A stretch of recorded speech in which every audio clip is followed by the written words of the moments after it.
In the critical hours preceding a landmark diplomatic summit in Alaska, Russia unleashed a massive and coordinated missile and drone assault across Ukraine, striking with ferocious intensity at the heart of the nation's air defense network and military infrastructure. The timing of the attack was unmistakable, a clear and brutal signal of intent from Moscow aimed at fundamentally altering the strategic landscape just before President Donald Trump was scheduled to sit down with his Russian counterpart. The barrage, one of the most complex and widespread of the year, was meticulously designed to cripple Ukraine's ability to protect its skies and to project an image of overwhelming Russian military dominance. According to Ukraine's Air Force Command, the assault involved a sophisticated mix of weaponry, including Kinzhal and Zircon hypersonic missiles, sea-launched caliber cruise missiles, Iskander ballistic missiles, and waves of Shahid-type drones.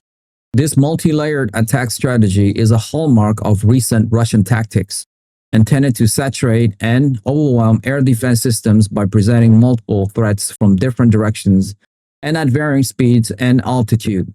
The primary targets of the pre-dawn strikes were not random. Military intelligence reports indicate a focused effort to locate and destroy Ukraine's most advanced and valuable air defense assets, particularly the Western-supplied Patriot missile systems.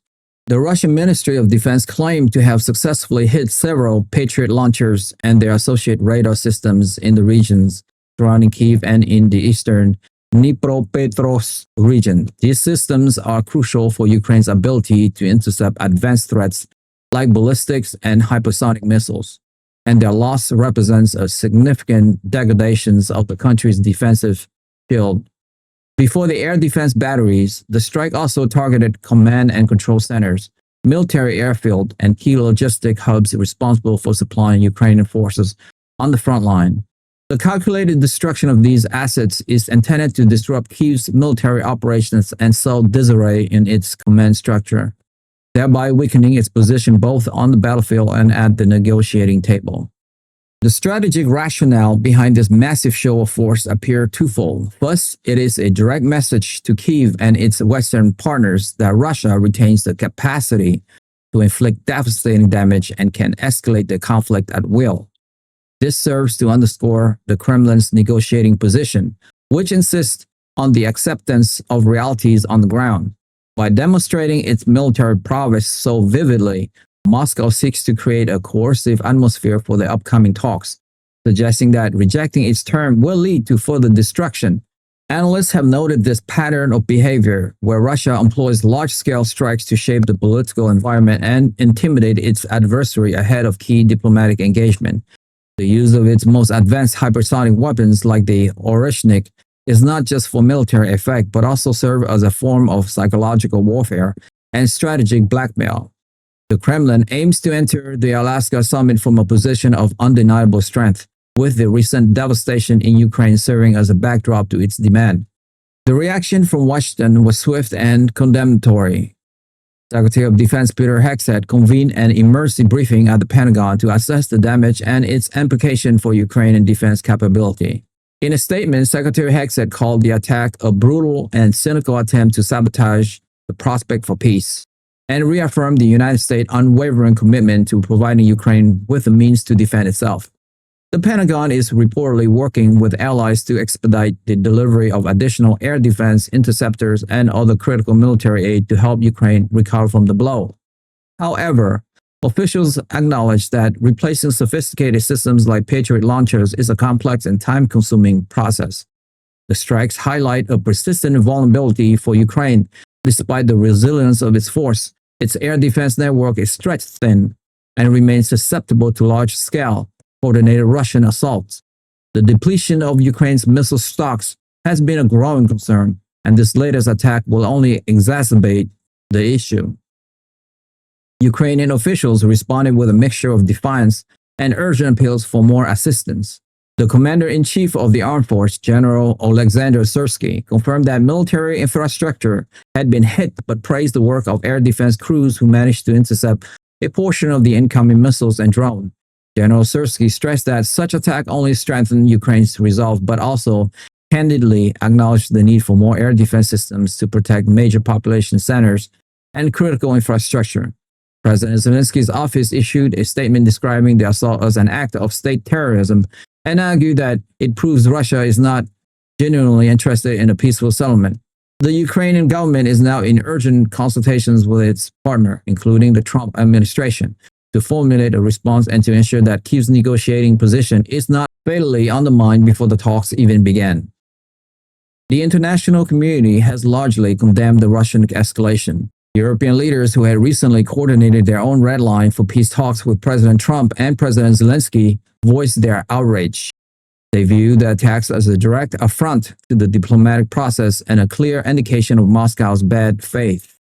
The timing, just ahead of the first direct meeting between the American and Russian leaders in years, is seen as a deliberate attempt by the Kremlin to test President Trump's resolve and to sow division among Western allies. Secretary of State Marco Rubio has been in constant contact with his European counterparts, seeking to maintain a unified front and to coordinate the diplomatic response. The consensus among Western capitals is that the attack cannot be allowed to derail the peace effort, but must instead be met with a firm and unified stance that hold Moscow accountable for its action. The attack's impact on the front line, while not immediately apparent, is expected to be significant. The targeting of logistic and command centers will likely create short-term disruptions for Ukrainian forces engaged in heavy fighting in the east and south. Russian military planners are likely hoping that these disruptions, combined with the degradations of air cover, will create opportunities for their ground force to make further advances. The Russian military has been adapting its tactics using smaller assault groups supported by overwhelming drone and artillery power to make slow but steady gains. Weakening Ukraine's rear area defenses is a key component of this strategy, which aims to attrit Ukrainian forces and degrade their military and economic potential over the long term. This approach reflects a strategic calculus that the center of gravity lies in disorganizing the opponent's ability to sustain the war efforts. For President Trump, the Russian strikes present an immediate and profound challenge to his signature foreign policy initiative.